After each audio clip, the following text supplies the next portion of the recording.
salam sejahtera bagi kita semua.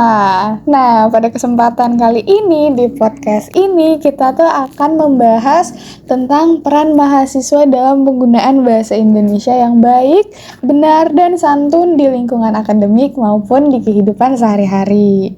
Sebelumnya perkenalkan, aku Elca Cintari dan di sini aku ditemenin sama moderator kedua ada Resita Anggraini Nur Pratiwi. Nah, jadi pada diskusi kali ini diharapkan dapat meningkatkan kesadaran kita bersama bahwa bahasa Indonesia itu merupakan bagian penting dari etika dan identitas mahasiswa sebagai insan akademik. Nah, kami persilahkan kepada narasumber satu kami yaitu Diana untuk menyampaikan pandangannya.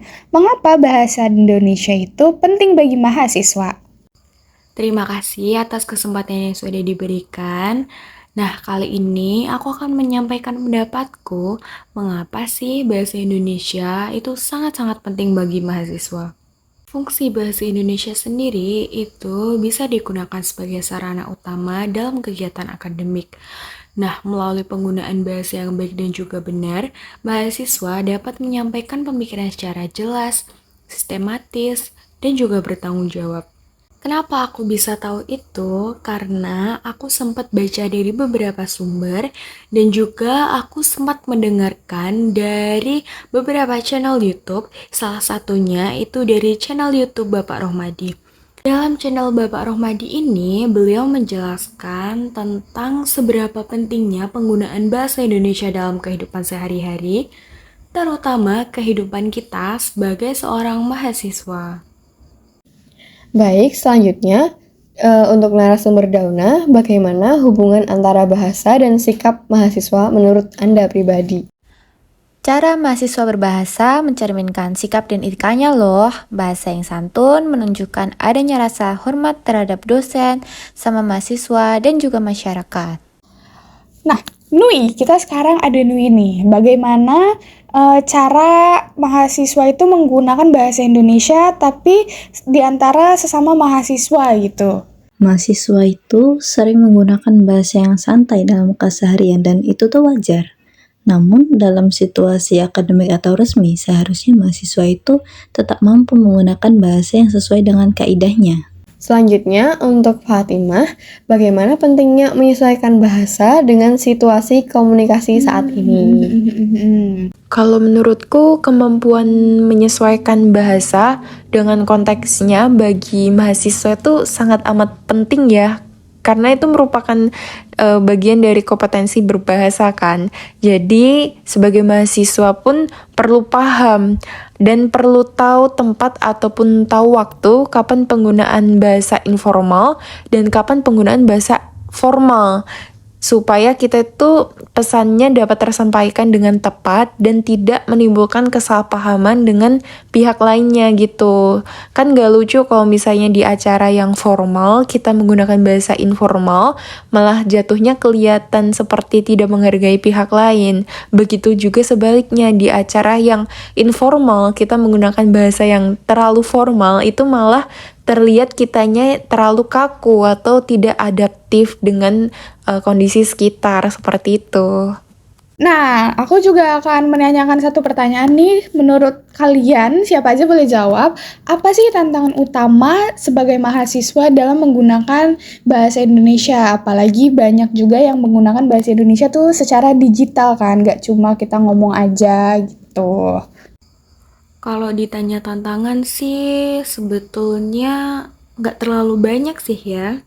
Menurutku sendiri, tantangan dalam menggunakan bahasa Indonesia di era digital ini adalah kebiasaan menggunakan bahasa yang terlalu singkat dan juga kurang santun di media sosial. Terkadang kebiasaan menggunakan bahasa yang terlalu singkat dan juga kurang santun di media sosial itu tidak sengaja sering terbawa-bawa ke dalam situasi formal. Berdasarkan jawaban dari Diana, menurut teman-teman sendiri itu bagaimana sih seharusnya mahasiswa itu menyikapi hal tersebut gitu? Menurutku sih, mahasiswa perlu lebih selektif dan bertanggung jawab dalam memilih kata ya, terutama saat berkomunikasi di ruang publik digital.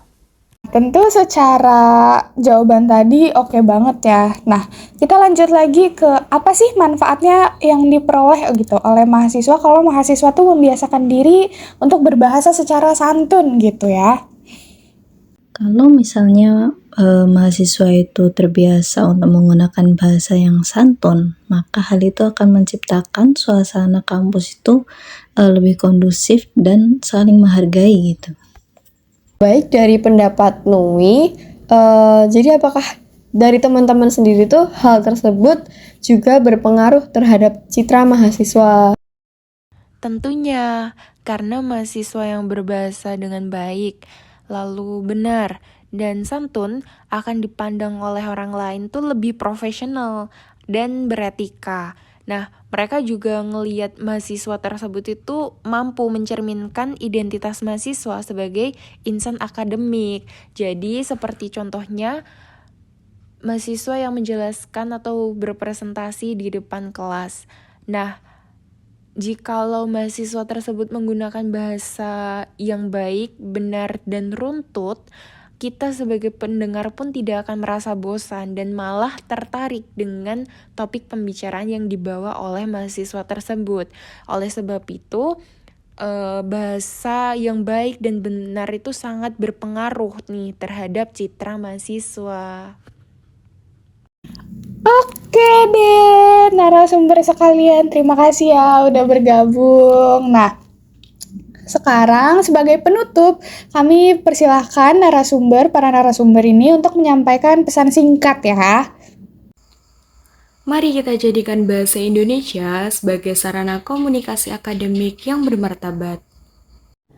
Biasakan menggunakan bahasa yang santun sebagai bentuk penghargaan terhadap orang lain. Bahasa yang santun mencerminkan sikap saling menghargai, karena cara seseorang berbicara dapat mengaruhi perasaan dan kenyamanan orang lain. Dengan menggunakan bahasa yang sopan, komunikasi menjadi lebih efektif, mengurangi potensi kesalahpahaman, serta menciptakan hubungan sosial yang harmonis, terutama di lingkungan akademik maupun masyarakat. Sikap ini menunjukkan etika, kedewasaan, dan kepedulian terhadap sesama. Gunakan bahasa Indonesia yang baik dan benar sesuai konteksnya. Tapi perlu diingat ya, bahwasanya menerapkan bahasa yang baik dan benar itu bukan hanya tugas dari mahasiswa saja. Namun, ini merupakan tugas juga untuk seluruh masyarakat Indonesia. Nah, selain itu, pemerintahan dan lingkungan sekitar mahasiswa harus mendukung nih atau memberikan fasilitas yang memadai kepada mahasiswa tersebut. Seperti contohnya adanya beberapa perpustakaan umum di suatu kota oleh pemerintah ataupun penggalakan budaya literasi oleh dosen sehingga mahasiswa sendiri tuh juga termotivasi untuk menerapkan bahasa yang baik dan benar. Nah, aku ada satu pesan terakhir nih, yaitu slogan. Pasti pada penasaran kan, kenapa aku nyiapin slogan? Karena dengan slogan ini, aku harap bisa memelekan kita akan berbahasa yang baik dan benar.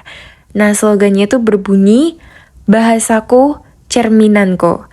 Ini udah jelas banget ya maknanya, bahwasanya cara seseorang menggunakan bahasa itu sangat mencerminkan siapa dirinya, baik dari sisi kepribadian ataupun sisi pendidikan, sikap, maupun nilai yang dianut oleh orang tersebut. Nah, jadi mari kita membiasakan diri untuk menggunakan bahasa yang baik dan benar ya. Nah, pesan aku, kita sebagai mahasiswa ya harus menjadi teladan sih dalam menjaga etika berbahasa. Ini tuh tidak hanya di lingkungan kampus saja ya, tapi juga di ruang publik. Seperti contohnya adalah media sosial. Mengingat sebutan kita yaitu mahasiswa, yang dimana maha artinya tingkatan kita tuh paling atas di antara pelajar lainnya, yaitu pelajar SD sampai SMA. Oleh sebab itu peran kita sebagai contoh teladan bagi mereka itu sangat amat besar. Jadi mari kita biasakan untuk berbahasa yang baik dan benar, karena dengan hal-hal kecil seperti itu, kita dapat memberikan dampak positif di lingkungan sekitar kita. Baik, terima kasih atas pendapat singkat yang telah disampaikan oleh para narasumber, yaitu Diana, Dauna, Nui, dan juga Fatim. Demikian diskusi kita pada kesempatan kali ini. Semoga dapat meningkatkan kesadaran kita untuk senantiasa berbahasa Indonesia yang baik, benar, dan santun. Terima kasih atas partisipasi para narasumber pada kesempatan kali ini.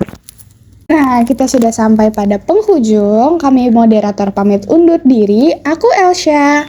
Aku Daslita.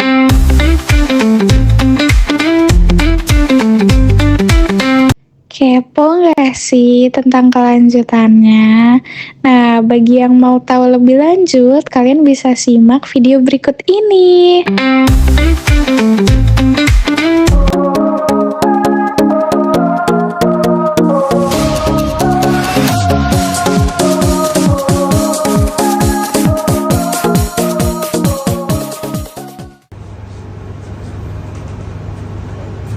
Assalamualaikum warahmatullahi wabarakatuh. Teman-teman Badar Warja, berlagi dengan Pak Rohman. Kita hari ini akan membahas mengenai kesantunan berbahasa. Semua sehat ya? Sehat, alhamdulillah. Jadi kesehatan itu penting karena rasa syukur kesehatan itu akan menjadi modal besar untuk kita bisa merealisasikan mimpi dan cita-cita.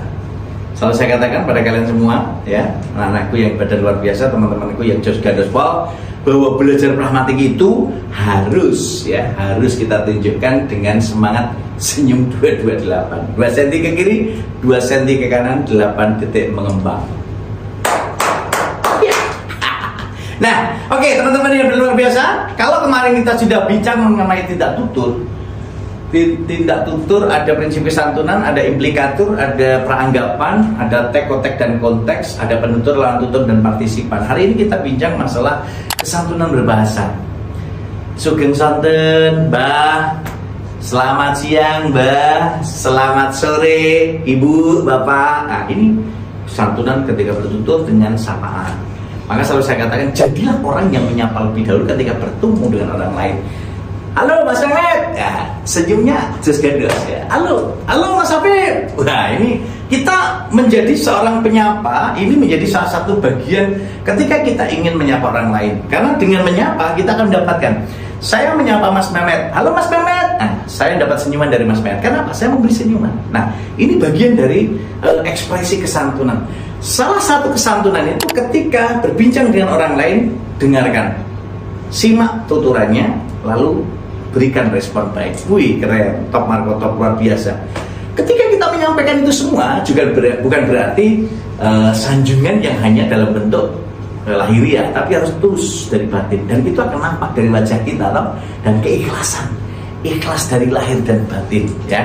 Maka ketika kita menjadi guru, menjadi dosen, mendidik dengan hati bukan emosi, nah, itu menjadi bagian tak terpisahkan dari upaya kita menyiapkan. Misalnya teman-teman pada luar biasa, ini kita misalnya meminta teman-teman kita membaca dan menulis. Ayo terus berliterasi dengan tulisan, rajin menulis dan baca. Nah, ini salah satu karya anak bimbing Pak Romadi S2, Mas Toat, dia sekaligus stand up comedy ya. Jadi kalau kita lihat ini karya nyata hasil tesisnya tentang tindak tutur dan teknik humor ya dalam teks anekdot Mustafa Bisri. Keren. Tepuk tangan untuk Mas Toat, selamat sukses. Ini kesantunan berbahasa. Artinya apa? Kesantunan pragmatik itu menjadi bagian kesantunan berbahasa dalam strategi tutur, dan ini menjadi salah satu bagian upaya kita strategi bertutur untuk menjaga muka. Menjaga muka. Bagaimana muka ini betul-betul punya kepiawaian ketika mengungkapkan sesuatu dengan ekspresi, ini bagian kesantunan. Jadi wajah yang manis, wajah yang tersenyum, wajah yang menyenangkan. Milikilah wajah yang menyenangkan ketika dilakukan orang lain, ketika berkomunikasi. Nah, ini harus kita lihat konsep menjaga muka. Nah, teorinya Brown and Levinson 1987 ya. Ini teori kesantunan modern. Ini mulai dikembangkan dulu zaman Penelope Brown dan Stephen J. Levinson ya. Ini berdasarkan gagasan face, muka ya, dari Erving Goffman itu tahun 1967. Jadi mereka menyebut bahwa setiap individu ini memiliki dua jenis muka atau citra diri sosial, bro. Nah, sekarang istilahnya ya pencitraan gitu loh, bro ya. Jadi pencitraan. Nah, ini bisa dilihat dari aspek yang pertama, saya muka positif. positive face ya, muka positif. Nah, dari muka positif ini kita bisa melihat keinginan seseorang untuk dihargai, diterima dan disukai oleh orang lain. Jadi tentu ketika dipuji, Mas Mehmet keren ya hasil karyamu, Mas Hafib top markotok, jos gados pol. Nah, itu bagian ekspresi muka positif.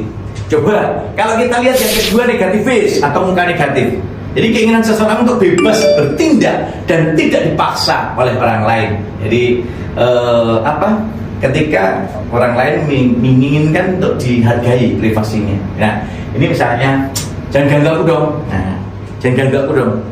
Ini ruanganku dong, nggak usah kamu kesini. Nah, ini bagian-bagian dari wajah ketus-ketus. Jadi kalau misalnya kita lihat wajahnya itu sudah tidak lagi menyenangkan karena apa? Sudah muka negatif. Jadi bahasa kalau sekarang kalau kita lihat itu mukanya terlipat-lipat gitu ya, terlipat-lipat. Nah, jadi kalau kita lihat dalam konteks ini harus kita siapkan bagaimana menjaga muka, ya, menjaga muka seorang penuntut dan orang tuntut. Nah, oleh karena itu, kalau kita lihat bahwa Levinson mengatakan dalam konteksnya ini terkait dengan muka positif, muka negatif, ini dikatakan bahwa face threatening acts, ya. Ini menjadi salah satu bagian upaya untuk melihat bahwa tindak tutur yang dapat mengancam muka seseorang, baik secara langsung maupun tidak langsung. Jadi ngancam muka, bro. Jadi ini menjadi tantangan. Kenapa? Ini tindakan yang berpotensi mengancam muka itu misalnya mengkritiknya. Orang tidak suka dikritik. Tidak semua orang mau menerima kritikan, ya. Sehingga ini mengancam muka positif. Yang kedua, pemerintah. Tidak semua orang mau diperintah, maunya memerintah, bro. Nah, itu mengancam muka negatif. Jadi ketika teman-teman coba perintah, Mas Mehmet, ambil kursinya dong. Aku terus, tadi aku, sekarang aku, gitu. Fib, Mas Hafib, itu kamu perbaiki dong tulisanmu. Masa gitu-gitu terus? Nah, itu Hafib terus. Bapak ini mosok gak pernah ada yang baik karyaku. Nah, gitu. Lalu menolak permintaan, ini mengancam kedua muka ini. Akhirnya Mas Mehmet sama Mas Hafid ketika dikritik kayak gitu, terserah, kerjakan sendiri aja lah, Pak. Nah, itu berarti muka positif dan negatif menjadi satu kesatuan. Dan ini salah. Seorang penuntut harus bisa memilih dan memilah bagaimana strategi santunan dalam berkomunikasi, entah kepada lawan tutur kita, entah pada partisipan kita, ya. Oke, teman-teman dan luar biasa. Ini ketika kita lihat strategi tutur kesantunan berdasarkan apa yang disampaikan oleh Brown and Levinson, ini ada 5 strategi utama. Bagaimana dengan strategi tutur kesantunan ini bisa diungkapkan. Yang pertama itu langsung tanpa kesantunan, on record, ya. Jadi ujaran disampaikan langsung dan jelas tanpa pembungkus kesopanan sekali. Jadi sama sekali tanpa pembungkus. Jadi murni betul. Ini biasanya digunakan ketika situasinya mendesak, darurat, kemudian penutur memiliki kekuasaan. Ya, ini diktator ya ceritanya kayak Mas Mehmet sama Mas Hafib gitu. Wah, Mas Hafib gitu. Atau Mas Mehmet sama Pak Romadi. Itu itu hubungan sangat akrab karena sudah sangat akrabnya kayak gitu. Gak mungkin kalau gak akrab berani seperti itu. Nah, itulah Mas Mehmet, ya. Jadi contoh, tutup pintunya sekarang. Loh, tadi disuruh, ya. Itu posisinya memang beda. Jadi harus ada kesantunan yang dibuka ruang-ruang itu, ya. Oke, lanjut. Yang kedua, teman-teman ibadah luar biasa, kita lihat pada kesantunan positif nih, ya. Kesantunan positif ini seorang penutur, atau kalau dalam bahasa asingnya itu Levinson mengatakan positive politeness. Nah, penutur berusaha menunjukkan rasa solidaritas dan keakraban, ya, dengan lawan bicara. Jadi sok kenal, sok dekat gitu ya. Bro, ketemu lagi ya. Padahal belum ketemu. Pak Romadi ketemu di kelas itu sama kalian juga. Ketemu lagi dalam dunia nyata. Loh, Pak, mau pernah ketemu? Kan kemarin ketemu dalam dunia mimpi gitu ya. Nah, itu yang tentu menjadi bagian positif politeness, ya. Nah, ini menjadi contoh real, ya. Kamu kan pinter banget, bisa bantu aku ngerjain tugas ini, ya kan, ya kan. Nah, gitu. Jadi misalnya, aduh makannya enak banget, aku boleh nambah nggak, ya. Nah, ini bagian dari upaya kita untuk menggunakan pujian, humor, sapaan secara akrab, sehingga menunjukkan keakraban dalam berkomunikasi antara penutur dan penutur, ya. Nah, ini menjadi penting. Ya, yang ketiga, negatif politis. Nah, kesantunan negatif. Kesantunan negatif ini biasanya bisa kita lihat dari penutur menghormati kebebasan dan ruang pribadi lawan bicara agar tidak terasa memaksa. Jadi tujuan menjaga negativis ya. Maaf Mas, bolehkah saya bertanya sebentar? Mas sebentar Mas. Mohon izin saya bolehkah bertanya? Dek sebentar Dek. Dek sebentar Dek. Nah, itu bagian dari upaya kita untuk menjaga dalam konteks santunan negatif. Nah, teman-teman ini pada luar biasa. Kalau kita lihat kembali dari apa yang kita kategorikan dalam beberapa diskusi yang tadi saya katakan, tentu sudah ada 3 konsep itu, dan yang keempat adalah off record, jadi tidak langsung. Jadi sering ketika penutur menyampaikan maksud secara tersirat ya, agar lawan bicara dapat menafsirkan sendiri, sering digunakan untuk menjaga kesopanan tinggi. Wah, udah di ruangan ini agak panas ya gitu. Nah, artinya ini bisa suruh ngidupkan AC-nya atau kipasnya dan sebagainya. Atau misalkan, wah mohon maaf, ini mohon maaf gelas saya bocor gitu ya. Nah, ini bisa faktornya kita pengen nambah lagi. Nah, yang kelima ya, don't do the FTR ya, Fitch, tidak melakukan tindak tutur mengancam. Jadi betul-betul menjaga risiko. Risiko terlalu tinggi kalau kita tidak melakukan tindak tutur mengancam ini, karena penutur memilih diam atau menghindar agar tidak menyinggung. Nah, ketika diam, orang diam dia susah bro. Jadi ketika diam, ini bisa memahami maksud tapi juga bisa nggak dipahami. Maka seseorang itu tidak menegur kesalahan atasan secara langsung, melainkan melaporkannya secara formal di lain waktu. Nah, ini jadi prosesnya kita menjaga muka betul, dan ini bagian upaya kita untuk melihat semua aspek ini. Nah, oleh karena itu teman-temanku, ketika kita membangun sistem keyakinan ya, bertutur, menjaga dan menggunakan strategi prinsip santunan, ini kita bisa pahami apa yang katakan Leeds 1983 itu, bahwa ada maksim kebijaksanaan. Ini kaitannya dengan bagaimana menjelaskan kurangi kerugian bagi orang lain, tingkatkan keuntungan bagi orang lain. Jadi kurangi kerugian. Jadi kita harus selalu berbuat baik, menguntungkan orang lain. Tolong bantu saya kalau tidak keberatan, Mas, minta tolong ya, bantu saya ya, gitu ya. Yang kedua, kedermawanan ya, kurangi keuntungan bagi diri sendiri, tingkatkan bagi orang lain. Jadi meminimalisir untuk diri sendiri tapi maksimalkan untuk orang lain. Biarkan saja saya yang mengangkatnya, karena saya ini masih kuat untuk mengangkatnya ya gitu. Yang ketiga, pujian, kurangi celaan terhadap orang lain, tingkatkan pujian. Nah ini, jadi keren apa yang kamu sampaikan tadi, keren loh. Itu bagian dari apresiasi ya. Kerendahan hati, kurangi pujian terhadap diri sendiri tapi maksimalkan untuk orang lain ya. Saya cuma bejo saja karena saya terbiasa minum bejo gitu ya, sehingga saya akhirnya jadi bejo. Ini contoh-contoh yang kita lihat dari kebijaksanaan, kedermawanan, pujian, kerendahan hatian. Tapi ada juga kesepakatan, agreement ya. Agreement maksudnya usahakan untuk setuju atau menghindari perdebatan langsung. Nah ini iya, tapi Mas Mehmet ingat deh ya, karena hari ini Pak Lili nggak datang, ya sudah, gitulah ya. Yang keenam, simpati maksim ya. Tunjukkan empati dan perhatian. Saya turut berduka cita atas meninggalnya kutumu. Ini menjadi bagian penting yang tak terpisahkan dari upaya kita. Kenapa? Di sinilah sebenarnya teman-teman, ketika Pak Romadi mengatakan bahwa dalam bertutur ada faktor-faktor yang mengaruhi kesantunan tuturan seseorang ketika bertutur dengan lawan tutur. Kenapa? Kesantunan dalam berkomunikasi ini akan ada faktor-faktor yang mempengaruhi. Satu, status sosial dan kekuasaan. Nah, orang yang memiliki tingkat sosial atau kekuasaan lebih tinggi biasanya akan lebih tidak santun kepada bawahnya. Ya. Ketika keakraban, semakin dekat hubungan seseorang antara penutur lawan tutur, dia semakin tidak santun. Biasanya terus jangkar ya. Dia tidak lagi bosok tapi jangkar, itu saking akrabnya bro. Jadi di situ kekuatan yang luar biasa, dan itu ada buktinya. Dan bocahnya nggak datang hari ini kita ya. ini real ya, real.